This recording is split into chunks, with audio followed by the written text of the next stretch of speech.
So hey guys, welcome back. তো কেমন আছো তোমরা? রাফি আমি শুধু তোমার সিজন 2 পার্ট 20 নিয়ে এসে পড়ছি। তো শুরু করা যাক। তখন মেঘলা বলল, তোর কখনো ভালো হবে না, দেখিনিস। আজ মেঘলার ছুটির দিন। মেঘলার আর তর সইছে না, কখন বাসায় যাবে আর নিজের মেয়েকে দেখবে। জন্মের পরে রাফি তার মেয়েকে নিয়ে গিয়েছে, একবার কোলে নেওয়ার সুযোগও পায়নি। তাই মেঘলা অস্থির হয়ে গিয়েছে। এই 3 দিন নাবিল মেঘলার সাথে ছিল, অন্য কেউ না থাকায় নাবিল 3 দিন বাসায় যাওয়ার সুযোগ পায়নি। নাবিল হাসপাতালের সব ফর্মালিট শেষ করে রুমে আসতেই মেঘলা অস্থির হয়ে বলে উঠলো, এবার আমরা যাব না, এবার আমরা বাসায় যাব না। নাবিল শান্ত হয়ে উত্তর দিল, চল। মেঘলা বলল, ভাইয়া তুই কিন্তু বাসায় গিয়ে রাফিকে বলবি ও যা করছে ঠিক করছে না। আমার মেয়েকে যেন আমাকে দিয়ে দেয়, আমি ওকে নিয়ে অনেক দূরে কোথাও চলে যাব। তখন নাবিল বলল, তা না হয় বলবো, তবে তুই দূরে কোথাও চলে যাবি এটা রাফি মানবে বলে মনে হয় না। তখন মেঘলা বলল, কেন মানবে না? কেন? ও আমার সাথে কেমন করছে ভুলে গিয়েছিস? এত করে বলছিলাম আমার সাথে আসতে, তাও আসলো না। এখন এসেছে দরদ দেখাতে। আমি প্রতিজ্ঞা করছি ওর সাথে আর থাকবো না মানে থাকবোই না। তখন নাবিল বলল, সেজন্যই মনে হয় মেয়েটাকে কাছে পেলি না। তখন মেঘলা বলল, মানে? নাবিল বলল, আমি রাফির পক্ষে বলছি না, কিন্তু আমার মনে হয় রাফি তোর প্রতিজ্ঞার জন্য বাবুকে নিয়ে গিয়েছে যাতে তুই ওর কাছে ফিরে যাস। তখন মেঘলা বলল, তাই বলে এইটুকু বাচ্চাটাকে কষ্ট দিবে? তখন নাবিল বলল, কি জানি, রাফির উদ্দেশ্য বোঝা এত সহজ না। আমার যা মনে হলো তাই বললাম। যাই হোক, এসব ছেড়ে চল, যাওয়া যাক। মেঘলা নাবিলের সাথে ফিরে আসলো। বাসায় ঢুকতে নাবিল মেঘলা দুজনেই অবাক হলো। সারা বাড়িতে সাজসজ্জা আর বাসা ভর্তি লোকজন। তখন মেঘলা বলল, এসব কি রে ভাইয়া? তখন নাবিল বলল, বুঝতে পারছি না, দেখ গিয়ে রাফির হয়তো বিয়ে। তখন মেঘলা বলল, হতেই পারে, অস্বাভাবিক কিছু নয়। নাবিল কথা বলছিল, সেই সময় সামিয়া দৌড়ে আসলো সেখানে। সামিয়া বলল, আরে তোমাদের আসতে এত লেট হলো কেন? চলো রেডি হবে, চলো, অনুষ্ঠান তো এখনই শুরু হয়ে যাবে বলে মেঘলার হাত ধরে টানতে লাগলো। তখন মেঘলা বলল, কিসের অনুষ্ঠান? এসব কি হচ্ছে এখানে? আর বাসার সবাই বা কোথায়? তখন সামিয়া বলল, সবাই আছে, তুমি চলো তো, রেডি হবে। আর এসব আকশিতার জন্য। তখন নাবিল বেশ বিরক্ত নিয়ে জিজ্ঞাসা করলো, এই নতুন চরিত্রটা আবার কে? তখন সামিয়া বলল, সে কি, আপনি সব ভুলে গিয়েছেন নাকি? মেঘলার মেয়ের নামই তো আকশিতা, আজর আকিকা, এই এই তো এত আয়োজন। তখন নাবিল বলল, নিশ্চয়ই রাফি এসবের ব্যবস্থা করছে, তাই না? টাকা খরচ করলে সব ঠিক হয়ে যায়। কি সুন্দর লজিক। তখন মেঘলা বলল, একদম ঠিক বলছিস, নিজেকে কি মনে করে নিজেই জানে। তখন সামিয়া বলল, রাগারাগি বাদ দাও তো, এসব নিয়ে পরে কথা বলা যাবে, এখন চলো। তখন মেঘলা বলল, আমার মেয়ের আকিকা আর আমি নিজেই জানি না, ব্যাপারটা একটু কেমন হয়ে গেল না? তখন সামিয়া বলল, সেটা তো আমি জানি না, রাফি ভাইয়া বলল তোমাকে নিয়ে রেডি করে দিতে, তাই নিতে এসেছি। তখন মেঘলা বলল, আপু, আমার অনুষ্ঠানে আনন্দ করার মতো মন মানসিকতা নেই। কিসের রেডি বলো তো? মেয়েটাকে একটাবারের জন্য ছুঁয়েও দেখতে পারিনি। আমি আগে আমার মেয়েকে কোলে নেব, তারপর এখান থেকে চলে যাব। আমার মেয়ে কোথায় সেটা বলো। রাফি ভেবেছেটা কি টাকা খরচ করলে 7 খুন মাফ। হ্যালো বন্ধুরা, এই ভিডিওটি মিস করবে না। আপনাদের জানাতে এসেছে এক নতুন ও মজাদার অনলাইন ক্যাসিনো সম্পর্কে। বানজাই বেট আলাদা, লক্ষ লক্ষ মানুষ খেলেছে এবং প্রতিদিন প্রচুর নগদ অর্থ জিতেছে। 1 lakh plus active player, aviator, crazy time, funky time, coin flip, sweet, bonanza, poker, slot, live casino সবই এখানে আছে। তাড়াতাড়ি ডিপোজিট ও উইথড্র করতে পারবেন বিকাশ নগদ এবং রকেট দিয়ে। 24 ঘন্টা 7 দিন সাপোর্ট পেয়ে যাবেন এবং খুবই শীঘ্রই স্পট গেমেও যুক্ত হবেন। এখানে নতুন অফারে অংশগ্রহণ করুন। নিচে পিন কমেন্টের লিঙ্কে ক্লিক করে সাইন আপ করুন এবং আমার প্রোমো কোড ইয়ামিন ব্যবহার করুন। ডিপোজিটে 100% ওয়েলকাম বোনাস এবং 25,000 টাকা পর্যন্ত বোনাস, 200 প্লাস ফ্রি স্পিন পান। এই সুযোগ মিস করবেন না আর নিজেকে ধনী করুন বানজাই বেডের সাথে। ধন্যবাদ। এই 10টা মাস ও আমার আর আমার বাচ্চার সাথে কি করছে, আমি কি সব ভুলে গিয়েছি নাকি? তখন নাবিল বলল, এই রাফিটাও না কখন কি করে বুঝি না। এতদিন বলতো বাচ্চা চাই না, আর এখন মেঘলাকে না জানিয়েই নাম পর্যন্ত রেখে ফেলছে, আজব। যাই হোক মেঘলা, এ নিয়ে এখন বাড়াবাড়ি করিস না। বাড়িতে এত লোকজন এসেছে, সবাই কি ভাববে? সবাই যাক, তারপর দেখিস ও আসলে কি চায়। তখন মেঘলা বলল, তাই বলে আমি আমার মেয়ের কাছে যাব না? তখন নাবিল বলল, যাবি না বলছি নাকি? বললাম শ্রিঙ্ক ক্রিয়েট করিস না। তোর মেয়েরই যখন আকিকা, তখন সে তো আর পালিয়ে যাবে না। অনুষ্ঠানটা শেষ হোক, লোকজন যাক, তারপর রাফির সঙ্গে এ নিয়ে কথা বলিস। এখন শ্রিঙ্ক ক্রিয়েট করে কি লাভ? 3 দিন সহ্য করতে পেরেছিস, পরিবারের মান সম্মানের দিকে আজকের দিনটাও সহ্য কর। তুই ওর সাথে গিয়ে রেডি হয়ে নে, বাড়াবাড়ি করিস না মেঘলা। রাফি তোর বাড়াবাড়ি মেনে নেবে না, শুধু তোকে অপমান করবে, কথা শোনাবে। তার চেয়ে চুপ থাকাই ভালো। তখন মেঘলা বলল, আমি তো মানুষ নই, পুতুল। রাফির যখন যেভাবে খেলতে ইচ্ছা করবে সেভাবেই খেলবে, তারপর ছুঁড়ে ফেলে দিবে। তখন নাবিল বলল, মেঘলা কি হচ্ছে, সবাই দেখছে, ভিতরে যা। মেঘলা আর কিছু না বলে ভিতরে চলে গেল। সামিয়া বলল, চলো মেঘলা, আমি তোমাকে সাজিয়ে দেই। তখন মেঘলা বলল, কিছু মনে করো না আপু, তুমি আমার অবস্থাটা বুঝতে পারছো না, আমি এখন আমার বাচ্চাকে না দেখে কিছুই করতে পারবো না। বলে মেঘলা রাফির ঘরে চলে গেল। গিয়ে দেখলো বাবু বিছানায় ঘুমাচ্ছে আর রাফি আয়নার সামনে রেডি হচ্ছে। আয়নায় মেঘলাকে দেখে রাফি মেঘলার দিকে ঘুরে তাকালো। তখন রাফি বলল, এমা তুই এখানে কি করছিস? তুই না প্রতিজ্ঞা করছিলি আমার কাছে ফিরে আসবি না? তখন মেঘলা বলল, একজন মায়ের কাছে তার মেয়ের চেয়ে গুরুত্বপূর্ণ কিছুই নেই। নারীর টান তুই কি বুঝবি? বলে মেঘলা গিয়ে বাবুকে কোলে নিয়ে নিল। সাথে সাথে মেয়ে কেঁদে দিল। তখন রাফি বলল, উফ, দিলি তো ঘুমটা ভেঙে, কত কষ্ট করে ঘুম পাড়িয়েছিলাম জানিস। দেখি স্যার বলে রাফি মেঘলার কোল থেকে বাবুকে নিয়ে নিল। বাচ্চার কান্না থামানোর সে কি চেষ্টা! রাফি আর অল্পক্ষণের মধ্যেই বাবুর কান্না থেমে গেল।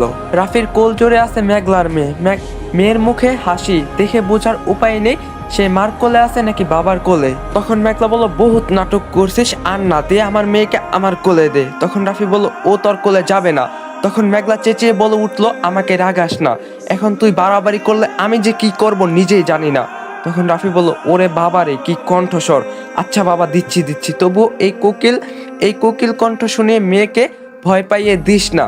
রাফি বাবুকে মেঘলার কোলে দিল, কিন্তু বাবু আবারও কেঁদে দিল। মেঘলা অবাক হয়ে রাফির দিকে তাকিয়ে বলল, আমি তো কিছুই করিনি, তাহলে ও কাঁদছে কেন? তখন রাফি হা করে হাসলো আর বলল, তুই যে একটা অপদার্থ সেটা বুঝাচ্ছে, দে আমার কোলে দে। রাফির কোলে উঠে কান্না থেমে গেল। তখন মেঘলা বলল, এসবের মানে কি? ও আমার কোলে আসতে চায় না, আমি কি বাচ্চা কোলে নিতে পারি না? বলেই মেঘলা কেঁদে দিল। তখন রাফি বলল, উফ, কাদার কি হলো?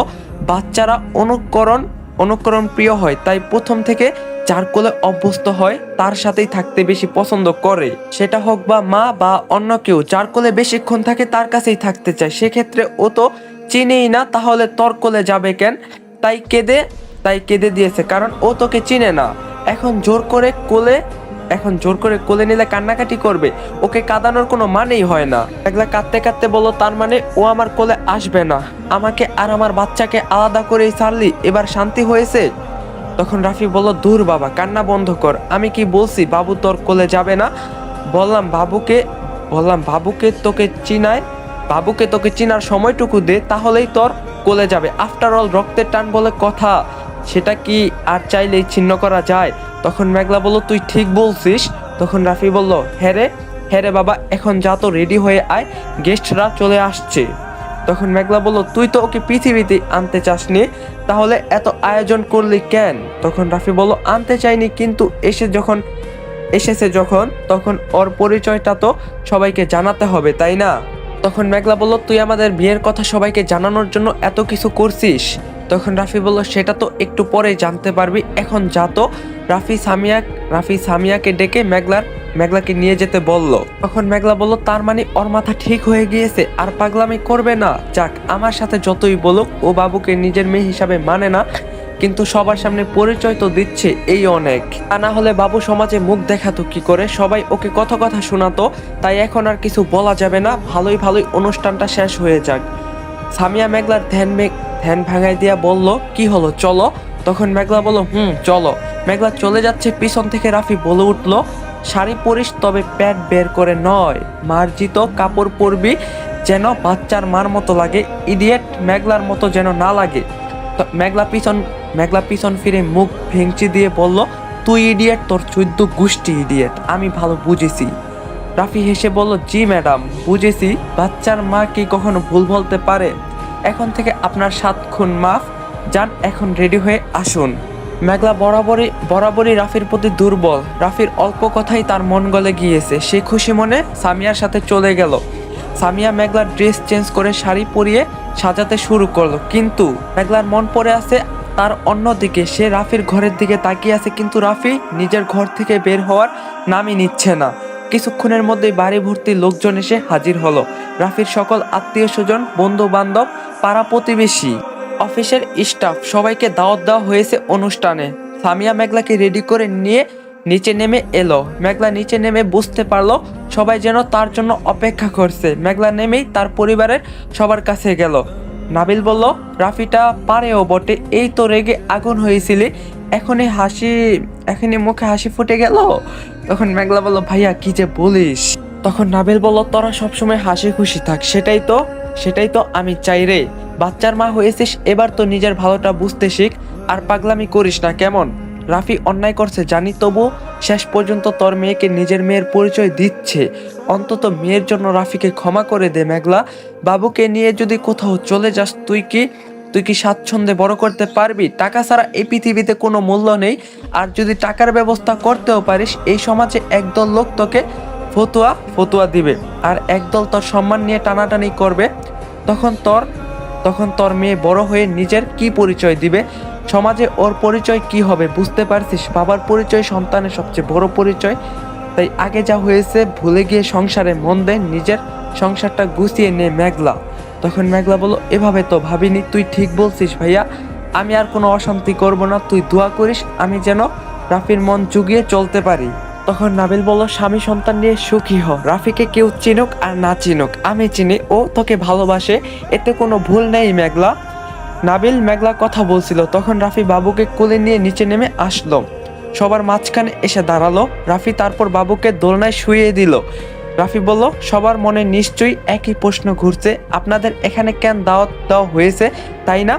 আসলে আজকে আকশিতার আকিকা, এবার পরিচয় করিয়ে দেই আকশিতাকে, বলে রাফি মেঘলার দিকে তাকিয়ে বলল, কিরে ওখানে দাঁড়িয়ে কেন আসিস, সামনে আয়। রাফির কথা শুনে নাবিল মেঘলাকে এগিয়ে দিল।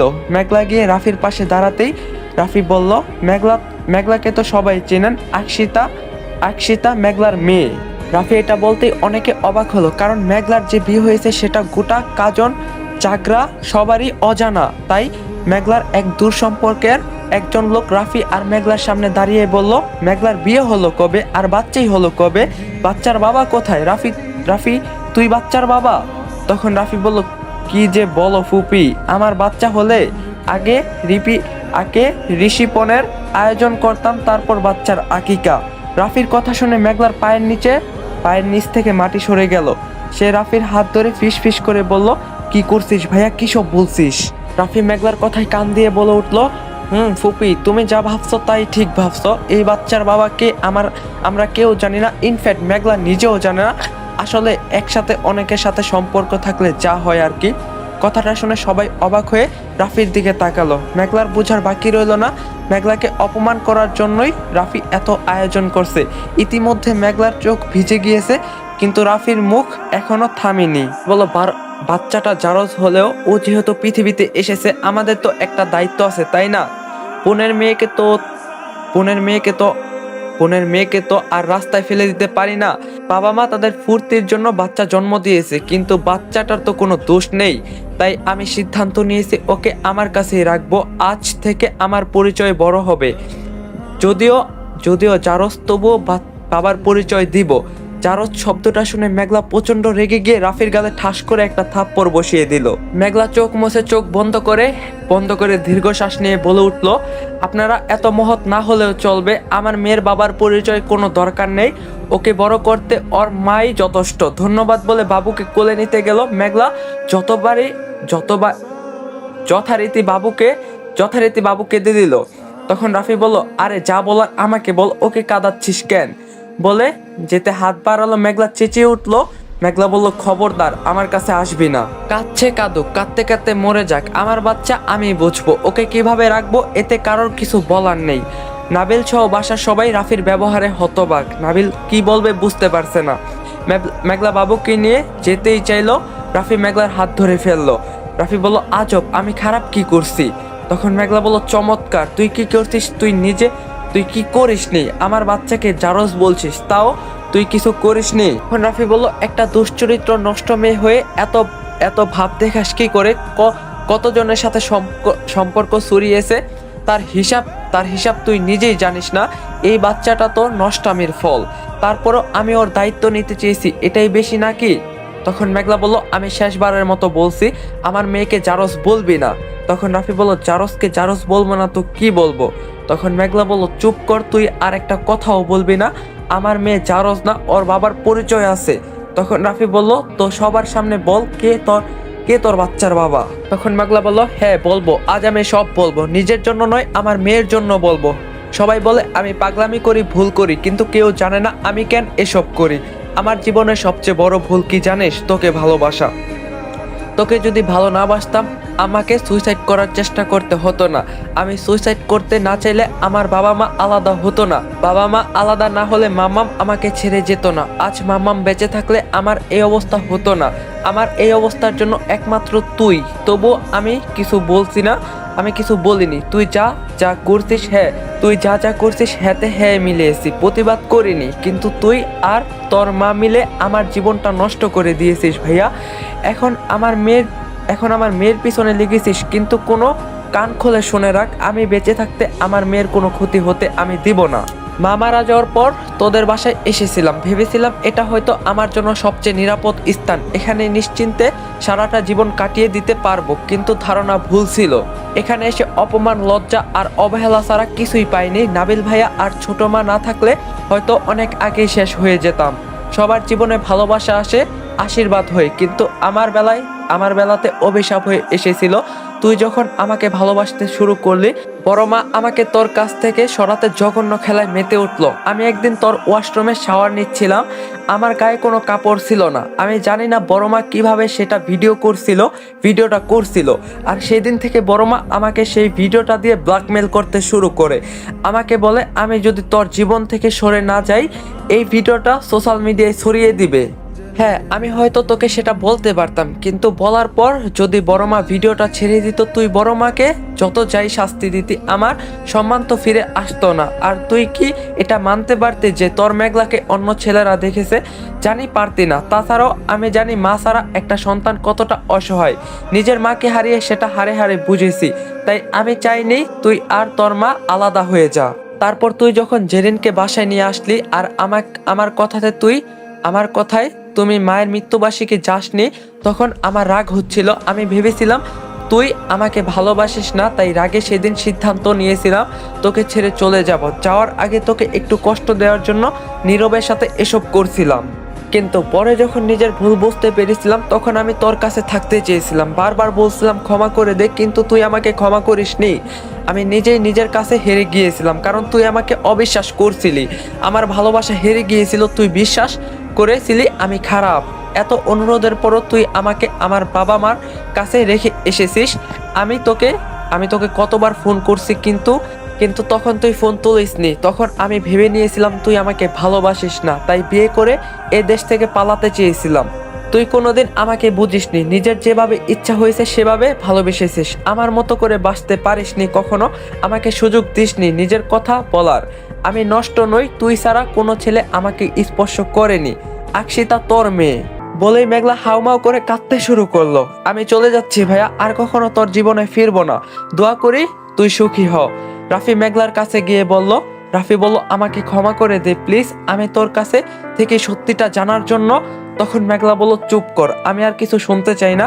জানি তুই আমাকে ভালোবাসিস, আর ভালোবাসিস বলেই অন্য কারোর বাচ্চাকে নিজের বলে পরিচয় দিতে চেয়েছিলি। কিন্তু আমার যে এই ভালোবাসাটা চাই না রে। একসাথে থেকে সুস্থ স্বাচ্ছন্দ্যে জীবন যাপন করা ভালোবাসা আমি চাই। আমি এমন ভালোবাসা চেয়েছিলাম যেখানে তুই আমাকে চোখ বন্ধ করে বিশ্বাস করবি, আমাকে কখনো অসম্মান করবি না। কিন্তু তুই পারিসনি। হাত ছাড় ভাইয়া, তোর কাছে হাত জোর করে অনুরোধ করছি, এবার আমাকে মুক্তি দে। তখন রাফি বলল মেঘলা আমার কথাটা একটু শোন। তখন মেঘলা বলল জানি তুই না চাইলেও আমি এখানে থেকে যেতে পারবো না, কিন্তু জোর করে ভালোবাসা হয় না রে। তাই বলে ভাবিস না আমি তোকে ভালোবাসি না, আমি তোকে ভালোবাসি। আর আমি এটাও জানি তুই আমায় ভালোবাসিস, কিন্তু তোর করা ভুলের জন্য আমরা আর কখনো এক হতে পারবো না। মেয়ের বাবা হয়ে তুই কখনো তোর মেয়ের কাছে যেতে পারবি না। যে মেঘলাকে না দেখে তুই থাকতে পারিস না, তাকে আর কখনো চোখের দেখাও দেখতে পারবি না। এটাই তোর শাস্তি। আমার ভালোবাসা পাওয়ার কোনো যোগ্যতা তোর নেই, এটা মেনে নে। আমাকে আর বাধা দিস না। আমি কোনো ভুল করে থাকলে ক্ষমা করিস। ভালো থাকিস, নিজের পছন্দ মতো কাউকে বিয়ে করে নিস। আসছি, খোদা হাফেজ। নাবিল ভাইয়া আমাকে একটু স্টেশন পর্যন্ত পৌঁছে দিবি প্লিজ। গাইস আজকের পার্টটা এখানে এন্ড করলাম। আরেকটা রিকোয়েস্ট, পার্ট আমি 20 মিনিটই দিছি, তোমাকে কথা মতো তোমাকে মনের আশা পূরণ করছি। আর এখন আমি টেলিগ্রাম চ্যানেলে লাইভে আছি। তোমরা যারা যারা আমার সাথে কথা কইতে চাইতেছো তোমরা টেলিগ্রামে জয়েন হও জলদি। পিন কমেন্ট এন্ড ডিসক্রিপশন বক্সে টেলিগ্রাম চ্যানেল লিংক দেওয়া আছে, তোমরা তাড়াতাড়ি জয়েন হয়ে লাইভে আসো। আজকের পার্টটা এখানে শেষ। Video like target 4K, comment target 1K। তো দেখা হইব কালকে। আল্লাহ হাফেজ।